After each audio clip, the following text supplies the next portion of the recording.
Liquor scam case దర్యాప్తులో SIT దూకుడు కొనసాగిస్తోంది. కేసులో వైసీపీ మాజీ నేత చెవిరెడ్డి భాస్కర్ రెడ్డిని సిట్ అరెస్ట్ చేసింది. బెంగళూరు నుంచి కొలంబో వెళ్తుండగా చెవిరెడ్డిని ఇమిగ్రేషన్ అధికారులు అడ్డుకున్నారు. ఏపీ సిట్ అధికారులకు సమాచారం అందించడంతో బెంగళూరు వెళ్లి చెవిరెడ్డిని అరెస్ట్ చేశారు. ఆయన సన్నిహితుడు వెంకటేష్ నాయుడిని కూడా సిట్ అరెస్ట్ చేసింది. బెంగళూరు నుంచి ఏపీకి వారిని తీసుకొస్తున్నారు. ఇవాళ కోర్టులో వీరిద్దరిని ప్రవేశపెట్టే అవకాశం ఉంది.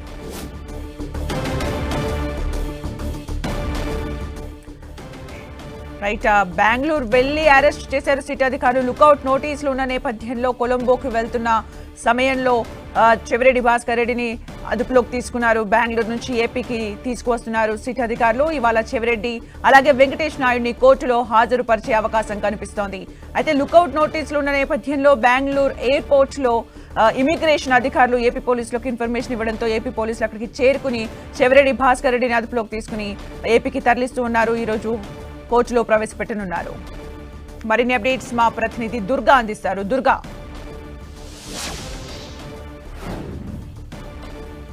లిక్కర్ కేసుకు సంబంధించి ఏపీ సిట్ అధికారులు చాలా వేగం పెంచారని చెప్పాలి. కేసులో ఇప్పటికే కొంతమందిని అరెస్ట్ చేశారు. వాళ్ళంతా కూడా రిమాండ్లో ఉన్నటువంటి పరిస్థితి. అయితే ఈ కేసుకు సంబంధించి మరింత ముందుకు సిట్ అధికారులు వెళ్తున్నారు. ఈ కేసులో మరొక కీలకమైనటువంటి వ్యక్తి వైఎస్ఆర్సీపీకి చెందినటువంటి కీలక నేతగా ఉన్నటువంటి చెవిరెడ్డి భాస్కర్ రెడ్డిని నిన్న బెంగళూరు ఎయిర్పోర్ట్లో అరెస్ట్ చేయడం జరిగింది. బెంగళూరు నుంచి కొలంబో వెళ్తున్నటువంటి చెవిరెడ్డిని పోలీసులు అరెస్ట్ చేసి నిన్న విజయవాడకి సిట్ కార్యాలయానికి తీసుకురావడం జరిగింది. రాత్రంతా కూడా విచారించారు. ఈరోజు విచారణ పూర్తయిన తర్వాత వైద్య పరీక్షలు నిర్వహించిన అనంతరం కోర్టులో ప్రవేశపెట్టబోతున్నారు. అయితే A38గా చెవిరెడ్డి భాస్కర్ రెడ్డిని ఈ కేసులో ఎఫ్ఐఆర్లో ఎక్కించడం జరిగింది. దీంతోపాటు ఈ లిక్కర్ కేసుకు సంబంధించి కీలకమైనటువంటి వ్యక్తిగా చెవిరెడ్డి భాస్కర్ రెడ్డి కూడా ఉన్నారంటూ కూడా సిట్ అధికారులు చెప్తున్నారు. దీంతోపాటు ఈ లిక్కర్ కేసులో ఉన్నటువంటి మొదటి నుంచి ఎవరైతే రాజకేశ్ రెడ్డి నుంచి ఇప్పటి వరకు చెవిరెడ్డి వరకు కూడా అరెస్టులు అయ్యాయి. మరికొంతమంది అరెస్టులు కూడా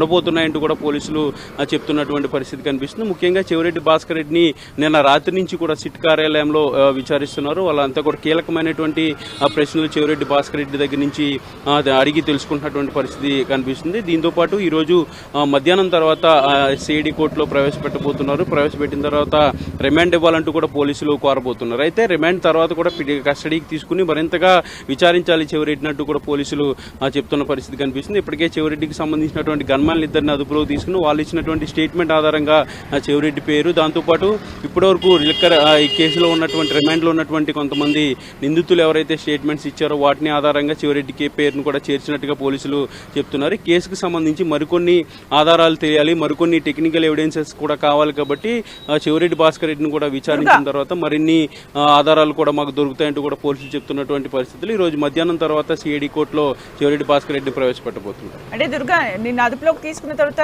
విచారణ చేయడం కూడా జరిగింది. అయితే విచారణలో ఎలాంటి విషయాలు కీలకమైన విషయాలు బయటపడ్డాయని అనుకోవచ్చు. అలాగే ఈరోజు కోర్టులో కూడా ప్రవేశపెట్టబోతున్నారు. లుకౌట్ నోటీసులు ఉన్న నేపథ్యంలో కొలంబోకు వెళ్తున్న నేపథ్యంలో అరెస్ట్ చేసిన క్రమంలో ఈరోజు ఏం జరగబోతుంది అనుకోవచ్చు? అంటే నిన్న బెంగళూరు ఎయిర్పోర్ట్లో చెవిరెడ్డి భాస్కర్ రెడ్డిని అరెస్ట్ చేశారు. కొలంబో వెళ్తుంటే ఇప్పటికే లుకౌట్ నోటీసులు ఆల్రెడీ చెవిరెడ్డి భాస్కర్ రెడ్డిపై పోలీసులు నోటీసు జారీ చేశారు. కాబట్టి ఆ నోటీసుల ఆధారంగా నిన్న బెంగళూరు ఎయిర్పోర్ట్లో చెవిరెడ్డి భాస్కర్ రెడ్డిని అడ్డుకుని ఏపీ సిట్ అధికారులు అదుపులోకి తీసుకోవడం జరిగింది. అయితే ఎక్కడికి కూడా వెళ్లకుండా అవకాశం ఉండేందుకు లుకౌట్ నోటీసులు గతంలోనే జారీ చేయడం జరిగింది. దీంతోపాటు కేసుకు సంబంధించినటువంటి కీలకమైనటువంటి విషయాలన్నీ కూడా చెవిరెడ్డి దగ్గర నుంచి నిన్న మధ్యాహ్నం తర్వాత నుంచి కూడా పోలీసులు తెలుసుకునే ప్రయత్నం చేస్తున్నారు. సిట్ కార్యాలయంలో ప్రస్తుతం చెవిరెడ్డి భాస్కర్ రెడ్డి ఉన్నారు. ఆయన సుదీర్ఘంగా విచారించిన తర్వాత కోర్టులో కూడా ప్రొడ్యూస్ చేయబోతున్నారు. అయితే కీలకమైనటువంటి ప్రశ్నలు ఏంటంటే ముఖ్యంగా లిక్కర్ కేసుకు సంబంధించినటువంటి కేసులో ఏదైతే నిధులు పక్కదారి మళ్ళీ ముడుపులు తీసుకున్నారంటూ కూడా అభియోగాలు ఏవైతే ఉన్నాయో ఆ అభియోగాలకు సంబంధించి చెవిరెడ్డి భాస్కర్ రెడ్డి పాత్ర కూడా ఉందంటూ కూడా పోలీసులు గ్రహించారు. దీంతోపాటు ఎంపీ మిథున్ రెడ్డి పాత్ర కూడా ఉందంటూ పోలీసులు ఆరోపణలు చేస్తున్నటువంటి నేపథ్యంలో దానికి సంబంధించి కూడా ప్రస్తుతం కేసు ఇప్పుడు హైకోర్టులో ముందస్తు బెయిల్ పిటిషన్ కూడా మిథున్ రెడ్డి దాఖలు చేశారు. కాబట్టి మిథున్ రెడ్డి బెయిల్ పిటిషన్ కూడా ఈ రోజు హైకోర్టులో హీరింగ్ ఉంది. మరొక పక్క చెవిరెడ్డి అరెస్టును వైఎస్ఆర్సీపీ తీవ్రంగా ఖండిస్తుంది. చెవిరెడ్డి అరెస్టు అక్రమంగా చేశారు, తప్పుడు స్టేట్మెంట్ ఇప్పించి కావాలనే టార్గెట్ గా చెవిరెడ్డి భాస్కర్ రెడ్డిని అరెస్ట్ చేశారంటూ కూడా వైఎస్ఆర్సీపీ నేతలు చెప్తున్నారు. దాంతోపాటు నిన్న చెవిరెడ్డి కుమారుడు కూడా ఇదే విషయాన్ని చెప్పారు. ఈ రోజు హైకోర్టును కూడా ఆశ్రయించబోతున్నట్టుగా వాళ్ళు చెప్తున్నారు. అయితే ఈ కేసుకు సంబంధించి కీలకమైనటువంటి మరొక వ్యక్తి చెవిరెడ్డి భాస్కర్ రెడ్డి అంటూ కూడా సిట్ అధికారులు చెప్తున్నటువంటి నేపథ్యంలో ఆయన 38గా కేసు నమోదు చేసి నిన్న బెంగళూరు ఎయిర్పోర్ట్లో అరెస్ట్ చేయడం జరిగింది. ఈరోజు వైద్య పరీక్షల అనంతరం మధ్యాహ్నం సిఐడి కోర్టులో ప్రవేశపెట్టబోతున్నారు. Thank you Durga for the updates.